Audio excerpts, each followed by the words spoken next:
Hey guys, what's up and welcome back to another video. If you're new to my channel, then welcome. My name's Melissa and around here you'll find all types of beauty content. For instance, on Mondays, I always like to upload an in-depth palette review and tutorial. Eyeshadow palettes are some of my most favorite types of makeup, so I really love getting creative with them and showing you guys how I come up with the look. So the palette that we're going to be playing with today is from treslúce Beauty, and this is called the Beautiful Bella palette. So here's what this palette looks like, and this is just a few shades from the bigger palette called La Flor de Mexico. So the first thing that we're going to do is get deep into this tutorial, and I'm going to show you how I created my eyeshadow look, and then the second thing we're going to do is the in-depth review. So if you've been curious about my experience with this palette and you want to know my personal thoughts, then stay around and we'll get right into that. But as for now, let's just get right on into the tutorial. Hey guys, welcome up close and personal. We're going to get started with this tutorial today. So it's kind of crazy what we're going to do today, but we're going to do Emily Noel's traditional style eyeshadow look. Now, if you watch Emily Noel, you'll know she has a really nice standard for her eyeshadow looks. And I'm going to try replicating that today by using the same type of brushes, but with this color story. So the first thing I already went ahead and did off camera was I just underlined my eyebrow, just so I had a little structure when I went ahead and put on my eye primer that I just wasn't blending up into nothing.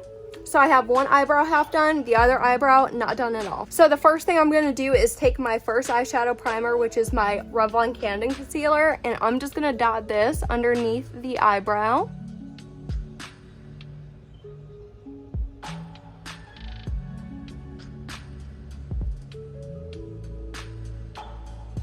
Now before I forget, I'm going to go ahead and tightline my upper waterline with a dark green pencil eyeliner. I always like to tightline before I finish my whole eye prep step so I don't get any fingerprints or smudges on it. So I just go ahead and apply this to my upper waterline. For my next step, I'm going to finish my eye primer with my second NARS primer, and I'm going to put this onto my lid and into my crease.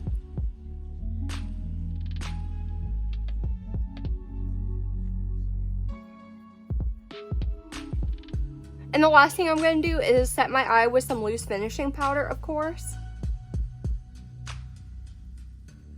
So now my eye looks really pretty and ready to go. Now keep in mind the brushes that we use for this look are the most important. The actual shades of the eyeshadow can really be interchanged. But for the specific technique that I'm going to do today, you need this specific type of brushes. So the first color I'm going to take is the very lightest tan shade, and I'm going to go in with a very fluffy blending brush. I'm gonna start from about a quarter of the way into my crease and blend this upward. When I get to about here, I'm gonna start circling this towards my outer corner. So once you get your initial shape on there, just dip your brush in a few extra times and just deepen it up. Now I cleaned off that same brush and I'm gonna dip it very gently into the golden shimmer shade. I tapped off my brush and I'm going to run this very softly on the upper line of that tan shadow. We're just doing this for a little gentle highlighting. The next thing you need is a very flat brush. And then once you get yourself a flat brush, dig into the deepest shade in the palette. We're going to start tapping this on our very outer corner. So just keep tapping away until you build up a pretty good amount of depth in the outer corner. And now try to coat the very tip of your brush with that same shadow.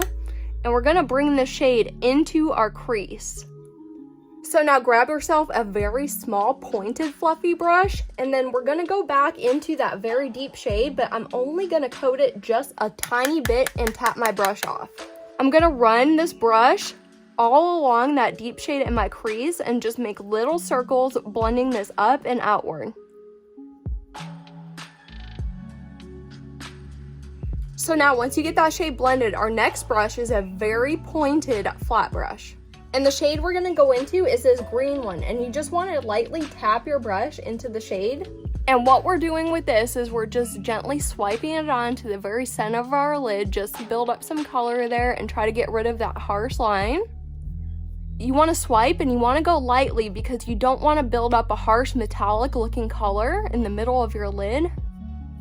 And now with that same brush, I'm going to do the same exact thing with the gold shade, but I'm going to put it on my very inner part of my eyelid.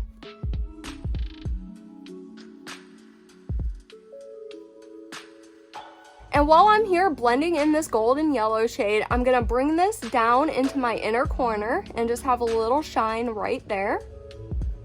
I'm gonna take my Waterline eyeliner pencil. Now this is different than the one I used to tightline. This is more of an olive green to match the green that I have on my lid. So you can always use the same green pencil that we used initially, but I think if you have an olive tone pencil, use this one for your waterline. Now you're going to want to try to dust away all your fallout. I'm going to try to get it off as much as I can. And then finally for the lower lash line, I'm taking that small pointed fluffy brush again and dipping into the darkest shade in the palette. And I'm going to connect this to the outer corner where I have the top shade going. And I'm going to build this just until the center of my lower lash line. Okay guys, so here's the eye look. I'm going to go ahead and do the other eye for some balance, put on some mascara, and I'll be back and we'll talk about this. Alright, hey guys, I'm back and here's my final look. I'll show you up close. I think it turned out really cute, and although this is quite a neutral palette, there's still just a little bit of muted color in there, enough to make me happy anyway. But we ended up using all 4 colors in the quad on our eyes today, so that is also really great. So we got to test out each individual formula and see how that works. So I am ready to tell you about this whole palette in part 2 of this video, which is the review. So if you're ready to hear more about it, then come join me. Hey guys, welcome to part 2 of this video, which is my in-depth review, and for today's palette, we're going to be reviewing the treslúce Beauty Beautiful Bella palette. And of course, this is what I'm wearing on my eyes today. If you're into my eye look, it was from this. Let me show you this color story really quick. This is a quad, and we have very neutral, very muted color in here.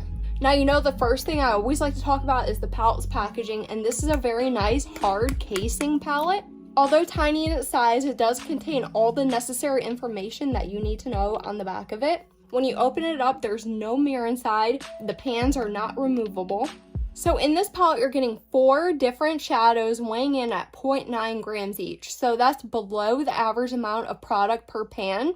And like I said, these are shadows. So there are pressed pigments in here. So if you are sensitive to those, please be mindful. Within the shade range, you're getting 2 different formulas. You're getting 2 mattes and 2 metallics, so that's a 50% balance rate. So this palette is completely balanced, and I do love that.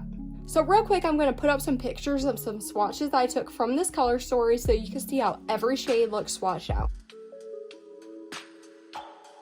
Now moving into our routine data check, this palette is clarified as being a clean beauty brand.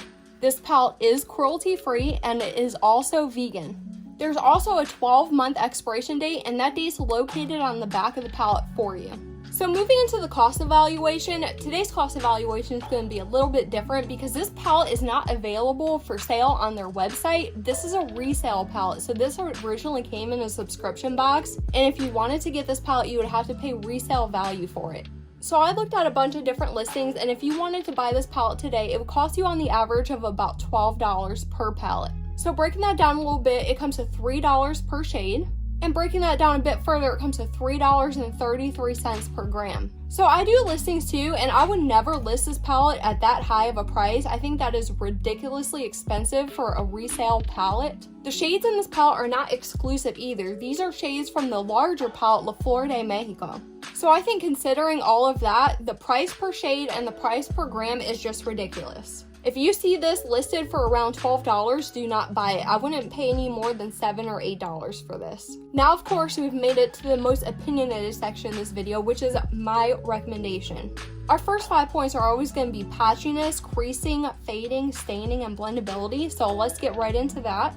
The shadows in here are just a beautiful formula. Even when I wanted to go for a really fully blown out look, they just blended absolutely beautifully, and I had no signs of patchiness in the slightest. I wore my look for 3 hours and I didn't see any signs of creasing or wear off. Also, within that 3-hour time frame, I didn't notice any fading of the colors. Each shade held its vibrancy that it originally had. And as far as blendability, I tested this palette on both a set and powdered base and completely nothing on my other eye. And the good thing is with this palette, you don't need to prime and set your eye. This works just as beautifully on just your normal eye skin as it does on a fully completed set eye. So real quick, I just want to talk to you about some fallout that I got from this palette. So these 2 metallics right here are heavily made with some loose mica particles. And no matter how careful you are, how hard you try, those mica particles are going to get all over your face. And let me tell you, those mica particles are extremely difficult to dust away. Even if you take your finger, a brush, a wipe, or anything, they just smear and create a sheen on your face. And while working with this palette, I got a ton of that loose mica fallout, so I definitely recommend doing your eyes before your base while using this. So now let's move into the critiques I have about this. This is a very gentle, easy, light to mid-tone palette. Since this is a quad, I typically don't expect it to carry any depth. I just want it to create one solid look that I could go to every single day. As far as shade redundancy goes, every shade in here was unique and served a different purpose. I didn't find any two shades that were way too similar or seemed odd to me. And as I was using this, I didn't come across any dead shades whatsoever. Each one in here worked perfectly fine within its base formula. The mattes in here are a more buildable formula, so you're going to really have to layer them and layer them up until you get the intensity that you want. Formulas like this are definitely a lot more easy to manage and control. And I also attempted all application methods with the two metallics in here, and the good news is they work using any method that you choose to use. However, I do want to point out that if you use a damp brush, it really gives you some high impact shine. So here's the deal. If you can find this palette for $6 or $7 or even $5, I would definitely recommend this thing. And of course, I have 3 reasons why I recommend this. First and foremost, I just want to point this out. It works on both a set and an unset base. So if you're a person that just likes to get in there and get the work done with the eyeshadow and not have to deal with a 3-step priming routine, this is definitely a palette that'll work for you. Secondly, I do like that this palette easily can go from day to night. When I first got this in my hands, that's the first thing I thought. I see a daytime look in here and I see a nighttime look. And you can do it at the same time where you can easily convert it from day to night using one single eye look. And my third reason is that these two metallic shades have a very heavy base to them, so they are definitely multifunctional. You could use these two shades in so many different ways. You can use them in the crease, you can use them for a little pop of color, you could use them in more detailed ways, or you can use them simply as just a little bit of shimmer. There are so many ways to use these two shades right here that I think it just makes the palette. So yeah guys, when I finally rated this palette amongst all the other palettes that I have, I gave it a B. I like the formula well enough and I had a good time with it, but it just doesn't compare to my top-notch formulations. So that's all I have for today's video. I hope you enjoyed it and found it helpful, and if you did, please give me a giant thumbs up. And of course, if you didn't, just give me a thumbs down. And until next time,